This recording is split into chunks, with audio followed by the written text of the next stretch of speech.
Salam müəllimlər, mən kurikulum təlimçisi Xalidə Bilzadə. Bugün sizler için sertifikasiya imtahanında kurikulumdan olan sualların izahını vermeye çalışacağım. Düzdür, çox az sualdır. Çünkü müdavimlərin yadında ancaq bu suallar qalıb, geniş olduğu için. Yine də yəqin ki sizin köməyinizə çatar. Deməli, birinci sual belədir ki, şagirdlərə turistler için plan qurup xəritə çəkməyi tapşırılır. Bu planda Azərbaycanın görməli yerlərini göstermek için təbiəti hakkında da danışılacaq. Bu situasiyada inteqrasiyanın növünü müəyyənləşdirin deyir. Deməli müəllimlər fikir veririk. Xəritə çəkmək, xəritə hazırlamaq coğrafiya fənninə aiddir. Sonra baxırıq Azərbaycanın görməli yerlərini göstermek için təbiəti hakkında. Təbiət hakkında danışmaq, bu da biologiya fənni ilə bağlıdır. Fikir veririk burada. Deməli, iki fəndən, coğrafiya və biologiya fənni haqqında inteqrasiya var fənnindən. Bu da fənlər arası inteqrasiyadır. Bəzən fən üstü inteqrasiya düşünə bilərsiniz, amma burada fən üstü inteqrasiyalıq bir şey yoxdur. Yeni qaydaya əsasən deyirik ki, yəni burada fən üstü inteqrasiyadan söhbət gedə bilməz.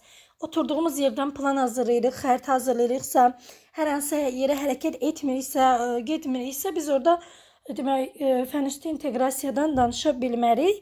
Digər suala baxaq. Bu da formativ qiymətləndirmə ilə bağlıdır.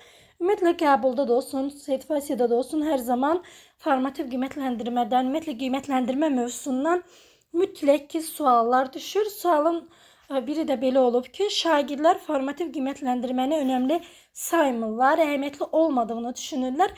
Bu zaman müəllim nə etməlidir, nə etməlidir?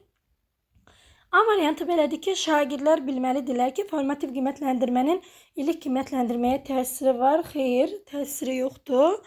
İkinci B variantı, buna görə şagirdlər cəzalandırılmalıdır. Şagirdləri cəzalandırmalıdır. Xeyr.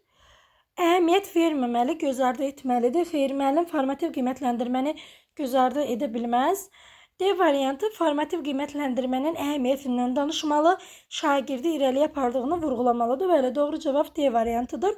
Çünki deyirik ki, formativ qiymətləndirmə dərs boyu aparılır, gündəlik aparılır, şagird fəaliyyətini izləyir, şagirdi irəliyə aparan bir qiymətləndirmədir. Ona görə də təbii ki, formativ qiymətləndirməni şagirdlər önəmli saymalıdır, əhəmiyyətini dərk eləməlidirlər. Digər suallardan da biri rəy ilə bağlı düşüb. Sual tam olaraq yadımızda deyil.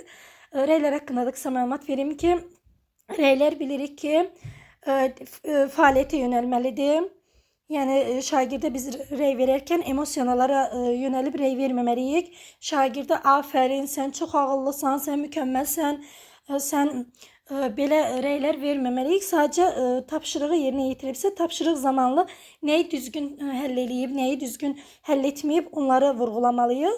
Həmçinin də verdiyimiz rəy keçmişə yönəlik olmamalıdır, gələcəyə yönəlik olmalıdır və təbii ki, şagirdə stimul verməlidir, şagirdi inkişafa aparmalıdır.